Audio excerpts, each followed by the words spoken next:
up, everybody? You know me, but I'm PR the champ. I like to talk about boxing. This channel is dedicated to boxing and everything that's happening in boxing. What can I say? Something I need. Must have this kid.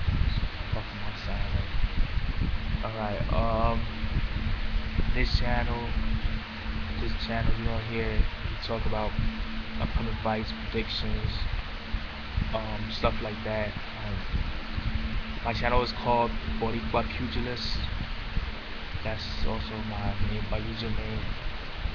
The thing is that I think Boricua boxing is having kind of a crisis, but I don't see it like that. Yeah, we only have one champion, or two if you count Danny Garcia, whose blood is Puerto Rican. He's from Puerto Rican descent. But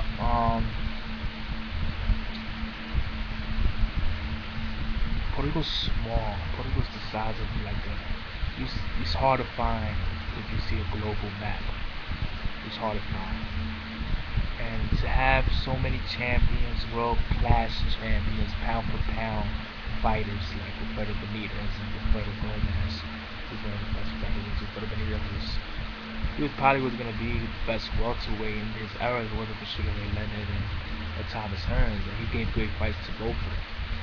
Then he beat Roberto Duran. You know what I'm saying? So, Trinidad, Miguel Cotto. So, to think, who would figure that an island that's so small will have over, I think we have around close to 60 champions. You know, world champions, world class champions, fighters that people know, like, you know, Edgar Rosario, Hector Camacho, Carlos Ortiz, Jose Cherry Torres, Pedro Montañez, Luis Trinidad, Miguel Cotto, Roberto Gomez, Sugar De Leon. We have a lot of great fighters, so we normally have around 2 or 3, maybe 4 champions. When we have one, people make a big deal. We had 0 like a couple years ago before Rocky won the belt, before Danny Garcia beat Khan. So people make a big deal, but I don't think it's a big deal. We always have contenders. We always have great fighters. We always have great prospects of becoming world champions later on, and that's what we have right now.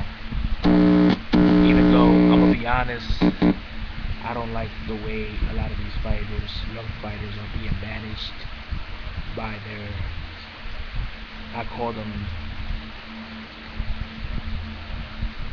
slave masters in a way. They keep building up their name by putting them to fight garbage dudes that are bums, and then to make money off them because they got an undefeated record, and to make money off them, they put them against a dangerous fighter or a champion, and then they vanish. Example, Tomas Bellarmine, undefeated prospect last year, came to fight Abrego, the Argentinian cat that only had one loss, and his only loss was a decision to Timothy Bradley. So,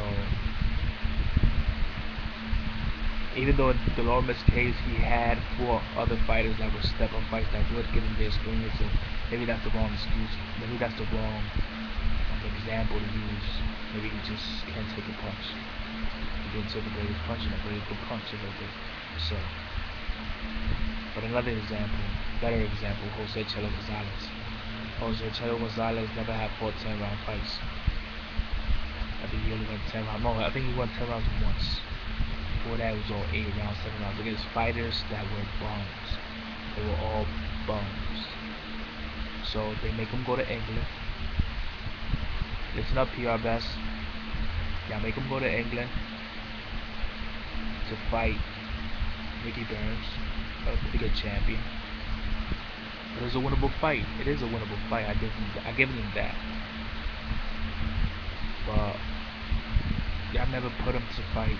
You know, at least you should have put him in the test against veterans. There are veterans out there that could give you rounds. give you experience, make tough fights. You know, and they put Jose Chelo Gonzalez, who only fighting one fight for 10 rounds, to go to England and fight for a world title. He was winning the fight. You know what? He couldn't take the pressure of going 4 rounds against the champion. And they used an injury as an excuse. That's my opinion. It's only my opinion. But I don't fault him for that. But I do fault him for lying. I don't think he was that seriously injured, so maybe he was a little fucked up, but not enough to quit. You know what I'm saying? But if he would have came out and just say, yo, I couldn't stand the pressure, I was tired. I never fought like this before. I never fought 12 rounds before, 10 rounds at this level before. You know, I would have had more respect, and I still have respect for Chelo Gonzalez. I think he's a great talent. He's also a great guy. He's a Christian, so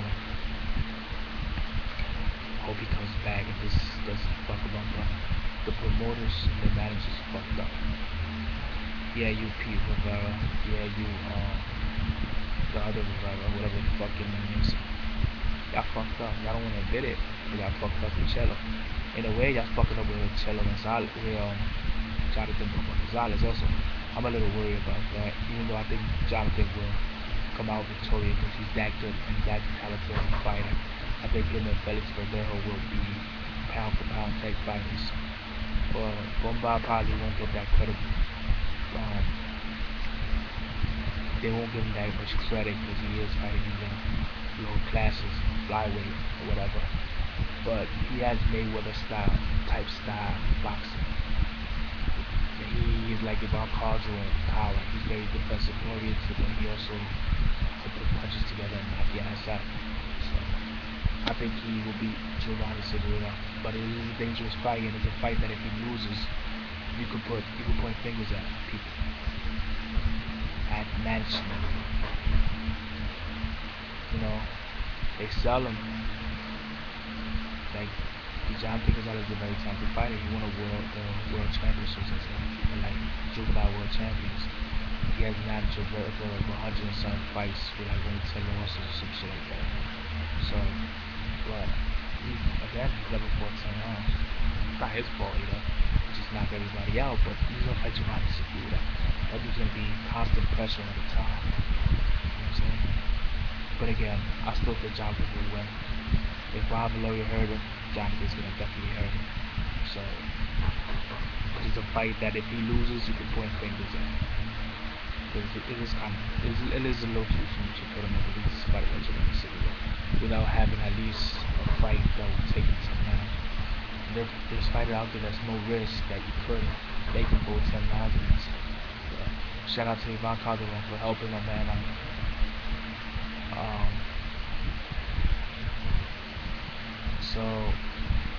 But again, I think Puerto Rican boxing has its bright spot. We are gonna get back up. We do got Rocky Martinez and Danny Garcia leading the way. We also got contenders, great stories like Eddie Rosado. It's a great story in boxing. A man that has fought through adversity. He started boxing late and become a contender and could be a champion. He definitely could be a champion.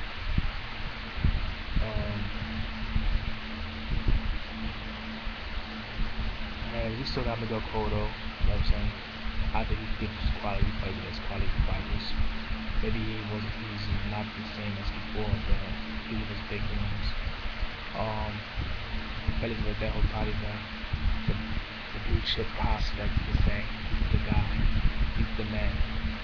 Of course, Boba Gonzalez. I think Tomas Torrent could be a pretty good fighter. Pedraza is a decent fighter. He's got good technical skills, decent power. I think the better opposition, his power ain't gonna be that great. But I think he could be a contender, he could be a champion, but not necessarily a pound for pound dude. Like a lot of people got him, like the next Miguel Cotto, Felix Chiverback.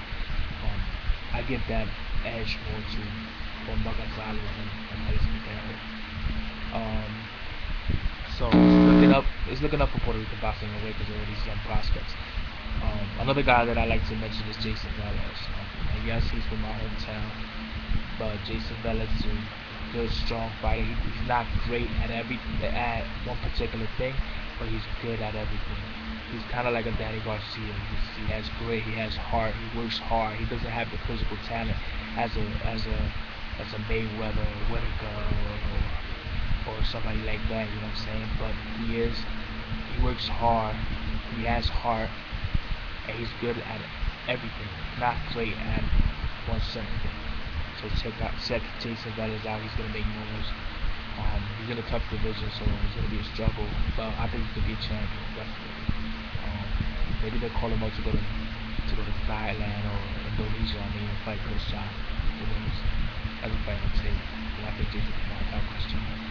And another fighter that Gamelia Rodriguez is another pretty good fighter. So watch out for him. He's also a featherweight. We got a lot of great Puerto Rican fighters at featherweight. So this channel I will talk about boxing all the time, mostly Puerto Rican boxing, but all kinds of boxing. Of course, Mayweather Canelo is coming up soon, so I'm gonna make a prediction and I'm gonna analyze that fight for y'all. Also, of course, Danny Garcia and Lucas Ortiz. That's a fight that everybody wants to see. A fight that a lot of people wanted. And there's a lot of hate towards my boy, but I think he's going to. Danny is ready for adjusted. He's a smart fighter. He doesn't get the recognition of being a smart fighter. He knows how to adjust. And I think he could pull it through. I don't want to discredit Lucas Ortiz. He's a great fighter. He could win also. He could throw a bomb and knock my man out. My man has shown probably chin before, but nobody with the power like Kendall Hope is good. He has probably more power than Lucas Ortiz, or maybe the same amount. Maybe it's not fair to say more power, but it's a decent amount of power. But he doesn't fight the same style as Lucas Ortiz. Lucas Ortiz is more of a pressure fighter, and Kendall Hope looks for the opportunity to knock you out. He doesn't always get the knockout, even though he does have heavy hands. But I can't wait. I'm gonna make a prediction for that fight and analyze that fight for y'all. There's a bunch of other fights that's coming up. Great fight. I'm the Maris big fight next week, so it's a great fight. And for all the Puerto Ricans, Boricua pugilists, we have Jose Miao Nieves gonna go fight Japan, the Japanese champion at 112 or 112 or 114. I can't pronounce Japanese dudes' names. But I'm gonna try to see the fight. It's gonna be hard. Those fights in Japan is hard to find, so I'm gonna try to see the fight, and I'm gonna give you my thoughts on that fight. Hopefully in the next video. So shout out to everybody. Follow me, subscribe.